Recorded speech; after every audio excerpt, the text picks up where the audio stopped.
Ефір АТР триває. Інформаційну естафету приймаю я, Катерина Вишневська. Найближчі 3 години про все, що стосується окупованого Криму та материкової України. Тож робіть АТР гучніше, нам є про що розповісти.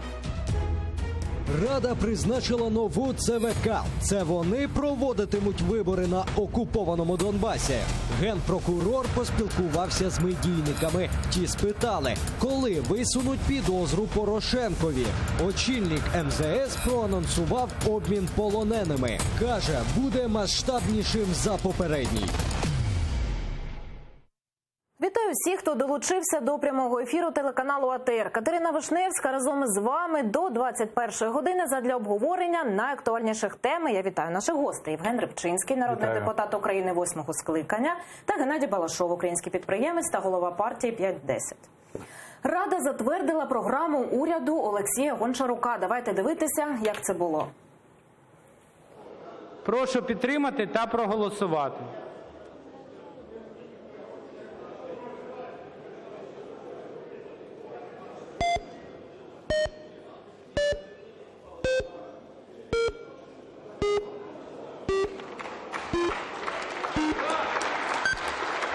Вітаю. 236 за, 21 проти, утримались 36. Рішення прийнято, постанова прийнята в цілому. Вітаю уряд, бажаю успіхів і наснаги.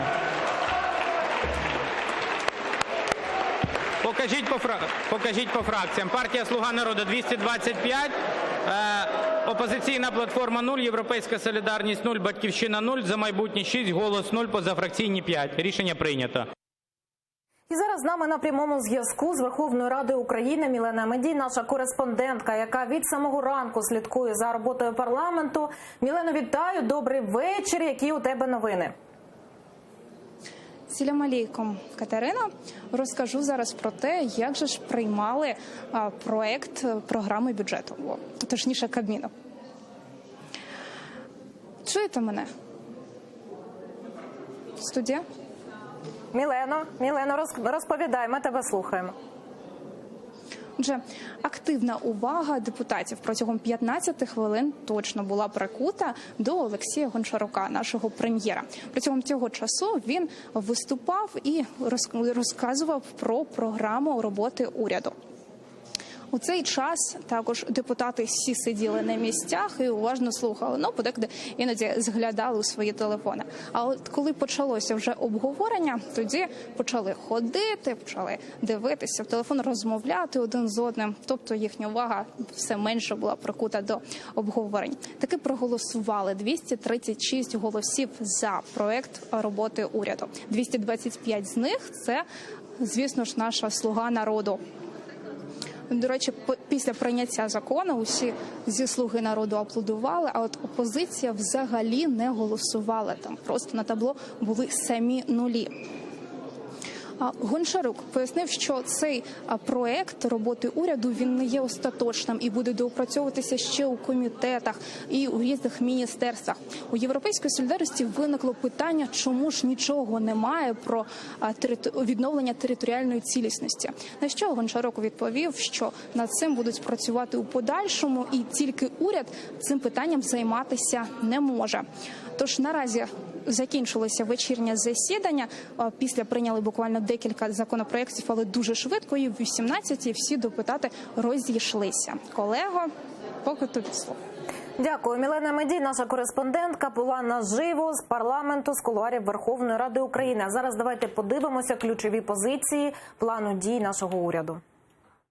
Програмою уряду передбачено зменшення кількості інфекційних захворювань на 20%, зменшення кількості серцево-судинних захворювань на 10%. А ще серед намірів зменшення рівня смертності на 5% та збільшення тривалості життя також на 5%. Хоче Кабмін і ухвалення бюджетів одразу на 3 роки. У планах і суттєве зниження відсоткової ставки за кредитами, наданими в гривні. Заплановано і зростання зростання середньої безпечної швидкості поїздів щонайменше на 10% та зростання перевезень пасажирів водним транспортом не менш ніж у 2 рази. Серед цілей – зменшення енергоспоживання на опалення мешканцями багатоквартирних будинків не менш як на 20%. Є й в плані 100% державних послуг надавати онлайн.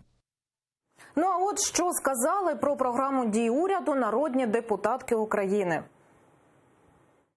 Я вважаю, що програма уряду є саме такою збалансованою, так би мовити, програмою, яка на сьогодні відображає реальний стан справ. Звичайно, напевно, мало би бути більше соціальних стандартів, більше таких, знаєте, детальних речей, які б показували, як і наскільки зростуть доходи громадян України уже в найближчі роки. Я думаю, що оскільки немає ніяких конкретних кроків для забезпечення цілей, тобто дій нема ніяких, то я думаю, що це виключно через відкриття ринку землі планується зробити, або ж великої приватизації, тобто відкриття великої приватизації, бо інших механізмів для зростання економіки поки я не бачу. Ось такий насичений день сьогодні був у Верховній Раді. Попрацювали, ухвалили програму дій уряду. От вашу думку, будь ласка, коротко. Геннадій, розпочнемо з вас. Ну, это не совсем программа, это добрые пожелания. Снижение смертности, сердечно-сосудистых заболеваний. Поэтому такую программу рассматривать нельзя. Самое главное, что программа уряда заключает, для чего она принималась и в таком виде. Уряд себя на год закрепил. По большому счету сейчас в уряде, в правительстве не пишется эта программа, не пишутся законы. Законы пишутся в офисах, которые являются лоббистскими. И на сегодняшний день вводятся в страну крупные корпорации. Они надеются, что эти крупные корпорации войдут в страну и сделают здесь чудо.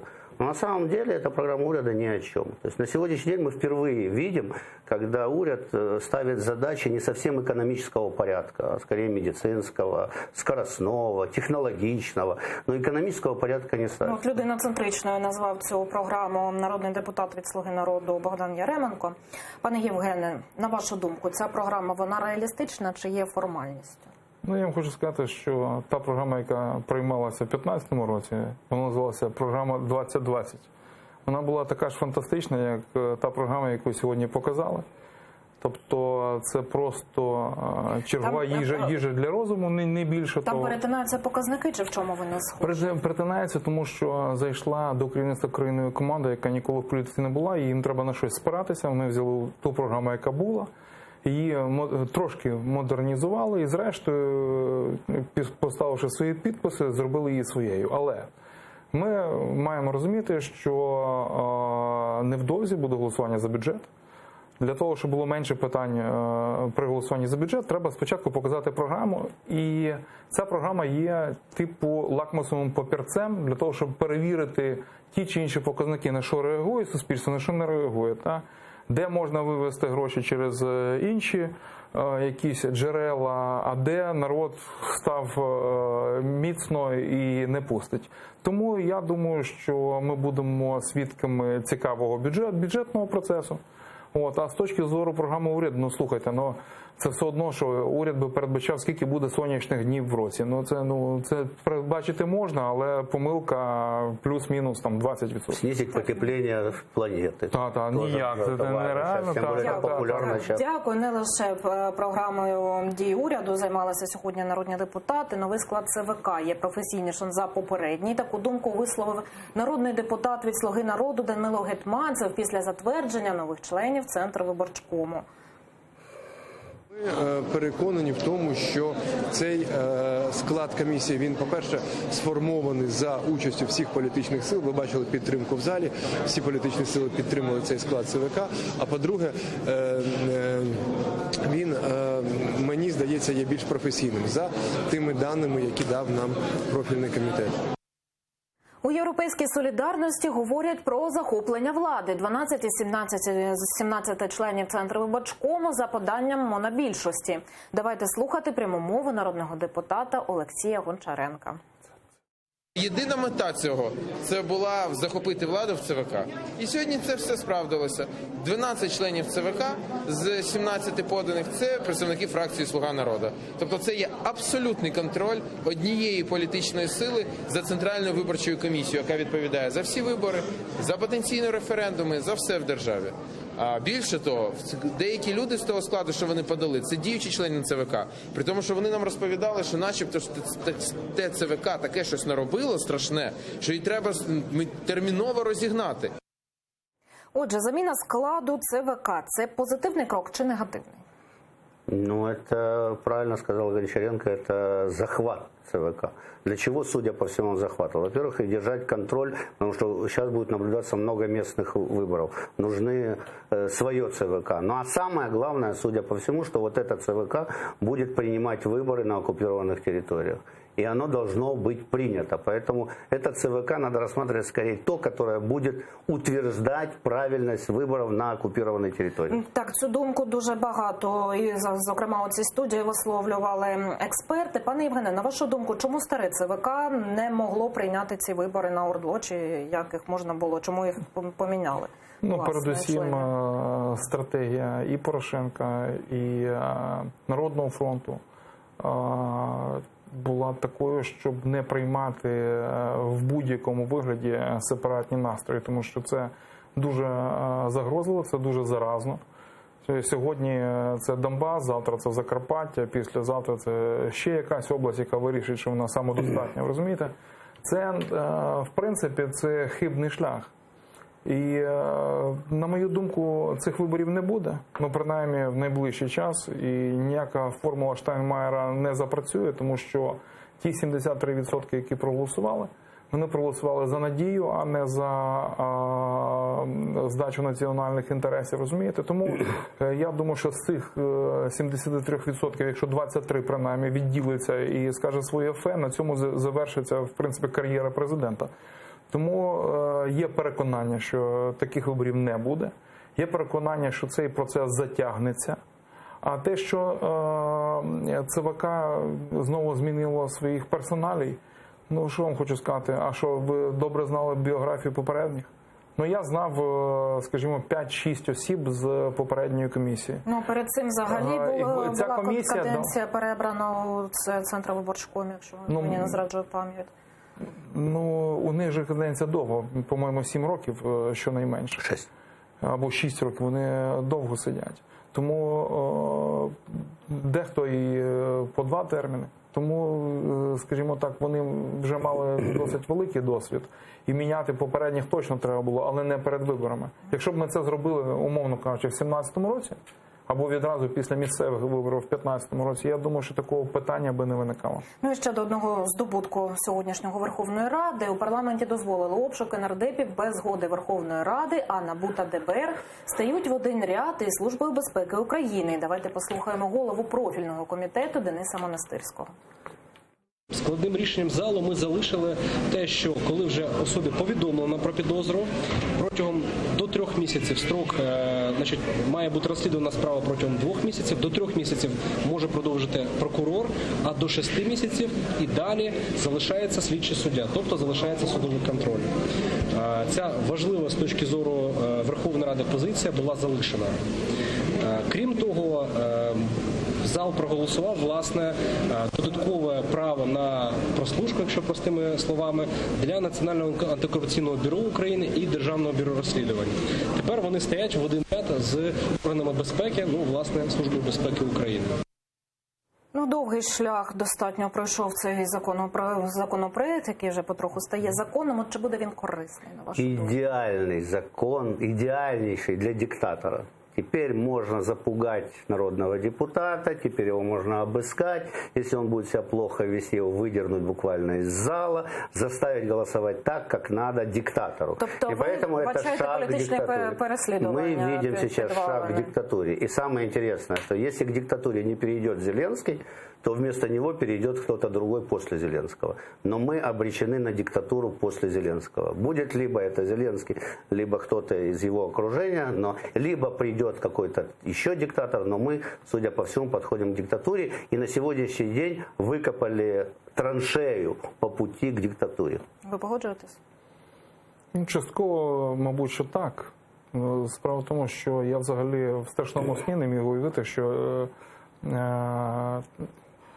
скажімо так, православні самі собі обріжуть одне місце. Знаєте, ну це, по-перше, нема жодної підстави для того, щоб самим собі робити харакірі, розумієте, або сіпуку. Це раз. Друге, тепер значення парламентаризму зводиться до кнопкодавства, фактично. Це два. І третє, найголовніше, колись лунала така думка, нащо нам 500 депутатів, 450 мається на увазі, давайте зробимо 100, бо 100 це дешевше, розумієте? Ну, на сьогоднішній день за тих умов, які зараз будуть, зокрема, стосовно і цього закону, ну, це фактично ці 100 депутатів, які в ручному режимі будуть все робити. І я думаю, що шлях до диктатури в Україні фактично неможливий. Але те, що вони собі таку траншею зробили, гадаючи, що їм це вдасться, це правда. Тобто, на вашу думку, це такий, можливо, речах, який може управляти, керувати цією монобільшістю? Больше всех давил, чтобы это был господин Богдан. Он буквально кричал в прошлое. Ніде в світі такого нема. Ніде в світі такого нема. Навіть там, де дуже обмежена недоторканність, дуже до мінімуму, там є принаймні в законі наступне, що під час безпосередньої діяльності депутата, тобто коли іде сесія, його не має права навіть на вулиці зупинити ніхто, тому що це є перешкоджання діяльності законодавчої. На сьогоднішній день будь-який правоохоронний орган може впливати вже на політику. Все. Хто призначає правоохоронні органи, перша особа держави, це означає, що фактично вся влада узурпована в одних руках. Він пройшов цей законопроект з другого разу. Про що це може говорити? Это говорит о том, что было легкое сопротивление, и они его преодолели. Потому что я находился в одном помещении с господином Богданом, он в телефон буквально кричал о том, что их надо не бить, а лишать депутатских мандатов. И угроза лишения депутатских мандатов сработала. Депутаты в следующий раз проголосовали. Это говорит о том, что администрация президента буквально давит на депутатов с тем, чтобы они были абсолютно послушны. Следующий шаг будут ловить депутатов и заставлять голосовать за все, что угодно. От зараз давайте послухаємо генерального прокурора Руслана Рябошапка, який відповів, чи оголосять підозру Петру Порошенкові. Ми не анонсуємо підозри, обшуки і інші процесуальні рішення. Оскільки, як говорить мій колега Віталій Вікторович, екстрадиція – це процедура дуже дорога і дуже тривала. Ми активно працюємо і в нашій роботі, в роботі органів досудових розслідувань матеріалів є багато щодо високопосадовців, колишніх народних депутатів і в тому числі і чинних народних депутатів. А найближчим часом ви вже узнаєте, всі дізнаються про деталі. Ну, власне, всі пам'ятають передвиборче гасло президента, що там весна прийде, саджати будемо. От чи варто зараз, скажімо так, напружуватися Порошенкові і взагалі як розгортатимуться події з намаганням його посадити? Я думаю, что не удастся посадить ни Порошенко, ни завести дополнительные уголовные дела на Гонтареву. Они находятся под защитой международных корпораций, МВФ, и они им сказали очень строго. Было заседание фракции, на которой Дубинский об этом объявил. На этом заседании фракции при всех Разумков изъял это дело по специальную комиссию, именно дело Порошенко. И вот они сейчас начали в унисон, потому что получили команду от МВФ ни в коем случае не трогать Порошенко. На вашу думку? На мою думку, ніяк МВФ не може впливати на такі процеси. Я думаю, що просто Коломойський домовився з Порошенко. Ця домовленість – це багатомільйонна домовленість, а прикривається все фіговим лістком МВФ. Зрештою, для того, щоб пояснити хоч якось бездіяльність карних органів стосовно злочинних попередників. От і все. Тобто ця заява – це популізм, на вашу думку? Ця заява – популізм?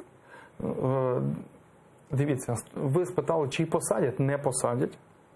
Однозначно. Це є дві версії. Потягають однозначно. Для того, потрібен інформаційний привід для телебачення, для вас, для сайтів.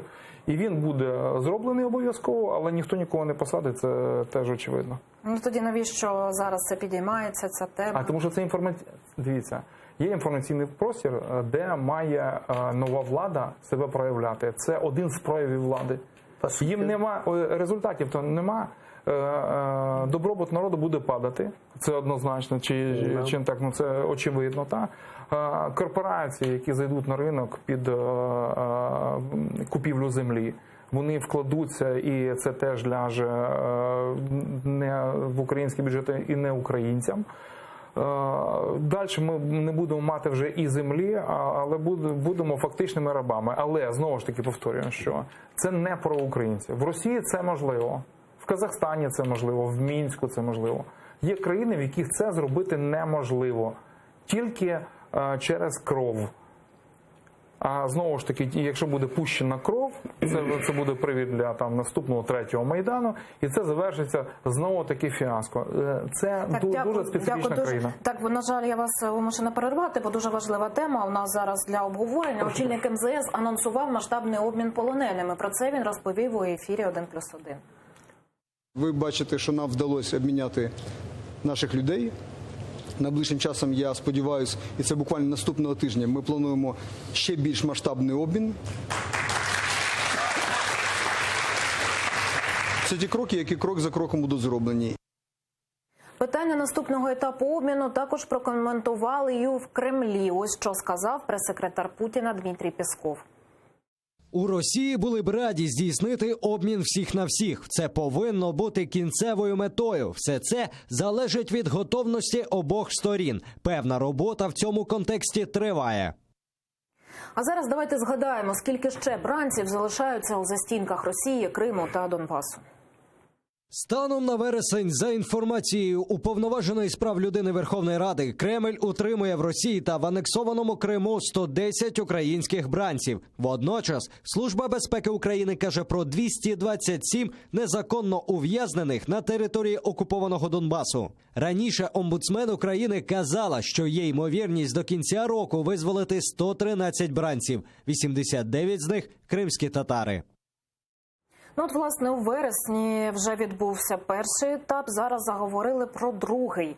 От, на вашу думку, чому попередній владі не вдавалося витягати людей так швидко і такими темпами, а от зараз Зеленський майже півроку президент і ось такі...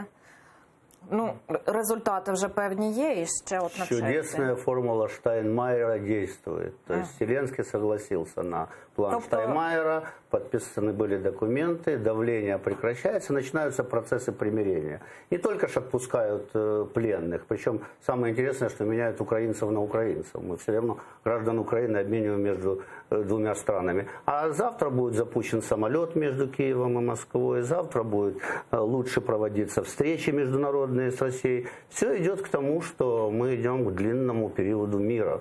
И одним из условий этого мира, к сожалению, никому не нравится эта формула Штайнмайера, реализация формулы, и фактически будет пророссийский анклав в Донецке и Луганске.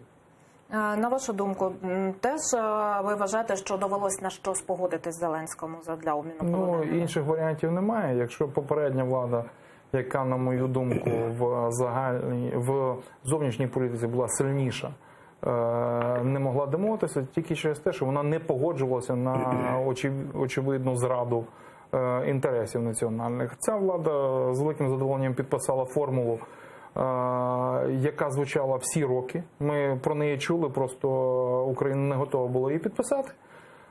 Тепер вона підписана, і тепер іде процес, якраз, ви бачите, він передусім інформаційний. Так, процес не лише інформаційний, ще один полонений українець повернувся додому, до України, про це розповів президент. І ще один український в'язень, журналіст Павло Шаройко, засуджений у Білорусі до 8 років, був помилуваний і вже вдома в Україні. Омбудсмен вже виклала в мережу відео звільненого журналіста Шаройка.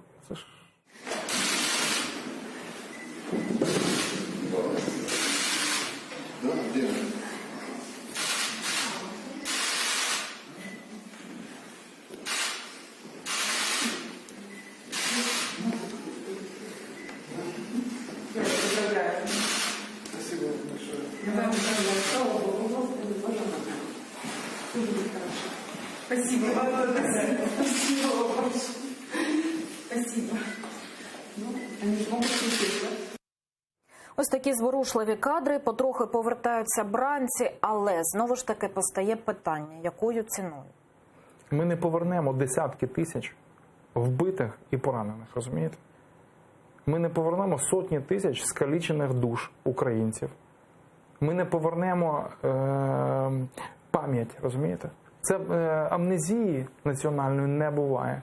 Тому будь-яка насильницька, так мовити, насильницьке повернення Донбасу без судів над сепаратистами призведе до масових хвилювань. Ну, на самом деле история показывает, что амнезия бывает. Мы сейчас, например, немцев любим больше, чем русских. Хотя еще недавно ненавидели их и росли, и были взрослены на фильмах ненависти к немцам. Поэтому все идет к миру, и мир надо устанавливать. А кто потерял Донбасс и влияние на него, кто потерял Крым, это постмайданная власть во главе с Порошенко. От, до речі, щодо Криму, у формулі Штайнмайера і цих всіх зараз переговорах Крим нібито винесено за дужки. Да. Чому? Ну, потому что этот вопрос снят с повестки дня международных переговоров. Этот вопрос уже постараются не поднимать никогда. И Крым, к сожалению, надо признать и принять эту горькую пилюлю, никогда не вернется в Украину. Тобто Крим міняють на Донбас зараз?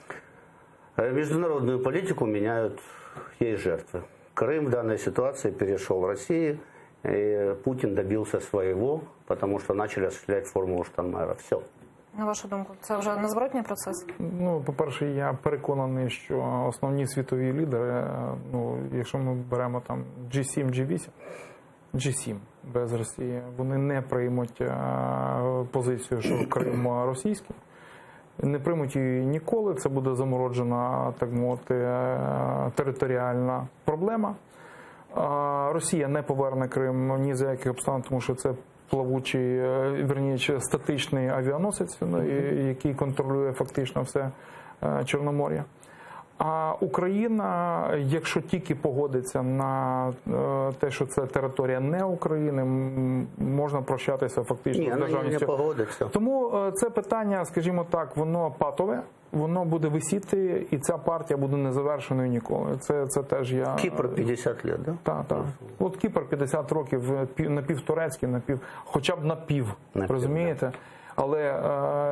Кстати, Турції не мешає це бути членом НАТО. Ну, тобто, якихось стратегій повернення Криму?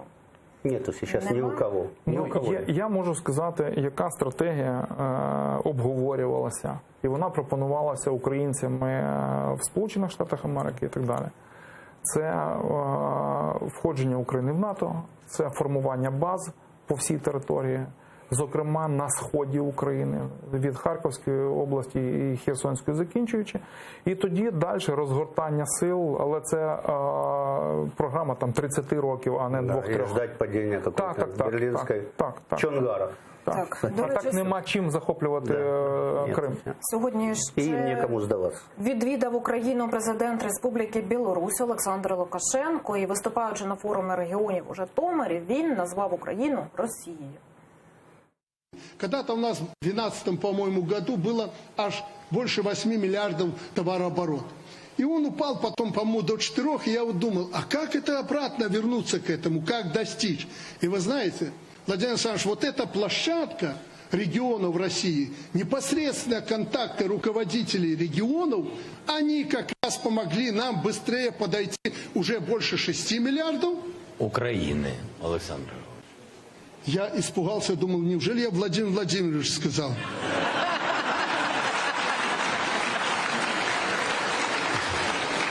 Слава Богу, нет. Ну, от, як то кажуть, і смішно, і грішно, але втім, які можуть бути взагалі тепер відносини України та Білорусі? Они всегда были хорошие. По сути, батька сможет подсказывать Зеленскому, как организовать диктатуру по методу Зеленского. Ну, я думаю, что это правильно, что диктатура у нас невозможна. Зеленський може підказати, як організувати Майдан? Ну, он не организовал никогда Майдан. Он может показать, как захватывать власть в Беларуси. Если там откроют 95-й квартал и запустят «Слугу народа» на белорусском, то тогда, возможно, там появится лидер, который может свергнуть неожиданно. Но я думаю, что батька не допустит таких сериалов и не допустит подобных 95-му кварталу. Раскрутки такой не допустит. Поэтому все очень мирно. Білорусі не сильно вигідно, щоб Україна поновлювала сильні стосунки економічні з Росією, тому що Білорусі дуже вигідно бути буферною зоною, через яку проходять всі фактично товари російські і заходять в Україну, і вони на цьому мають мільярди. Він правильно сказав про товарообіг і про обіг грошей. Ну, це фантастична сума для такої маленької країни, як Білорусь. А вона у нас в першій п'ятірці, там, після Китаю і Росії. Ну, тобто, це теж абсурд.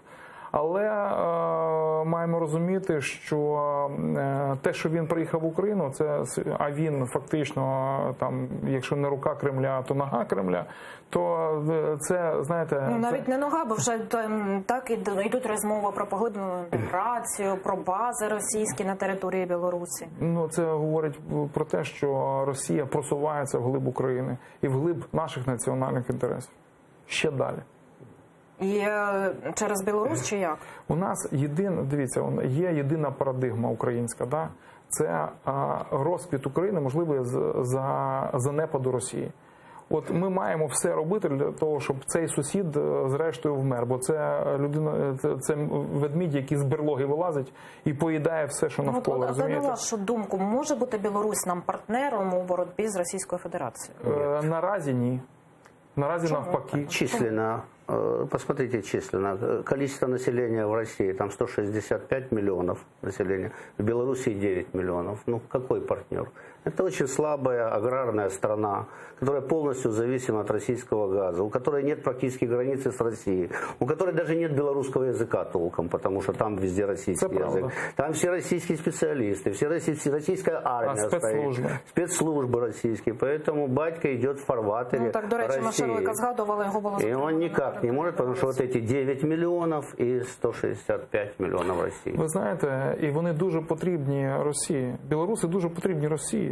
Тому що це вихід на Західну Україну безпосередньо. У Росії немає виходу на Захід. Вони контролюють нас, так би мовити, через Харківську область і Ордло. А це безпосередній вихід на Волинь, просто в саме серце Західної України. Вірніше, в саме серце Заходу України. Не можна говорити Західна Україна. У нас немає інших Україн, крім єдиної нашої соборної України. Ну, втім, ми от бачимо так оці форуми, спільні зустрічі президентів. Влада наша не розуміє цих ризиків? Ні, вони прекрасно все розуміють. Вони, знову ж таки, повторюю, йдуть в рамках або в фарватері формули Штайнмаєра, тобто того, щоб легітимізувати присутність Росії в Ордло, визнати це громадянським конфліктом і далі зробити так, щоб Європа спокійно зняла санкції з Росії і далі торгувала на мільярди. Ви погоджуєтесь? Да, безусловно. Белоруссия полностью работает на Россию, и все вот эти вот обжималки, целовалки, они заключаются только в том, чтобы успокоить Зеленского, придать ему еще большего веса, что он со всеми дружит.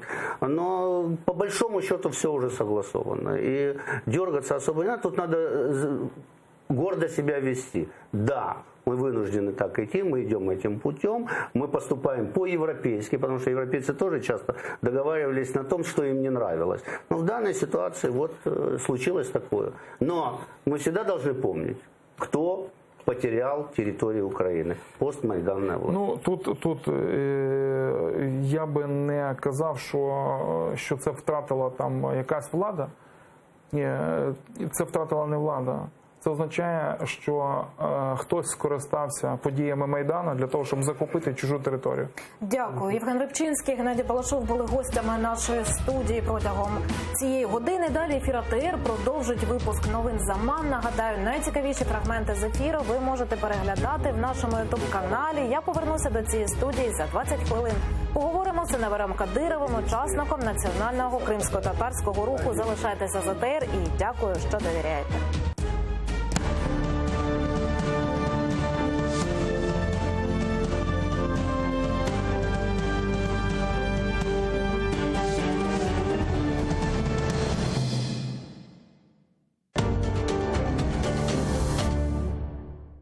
Сьогодні у Prime Ференц Павло Жебрівський, колишній голова Донецької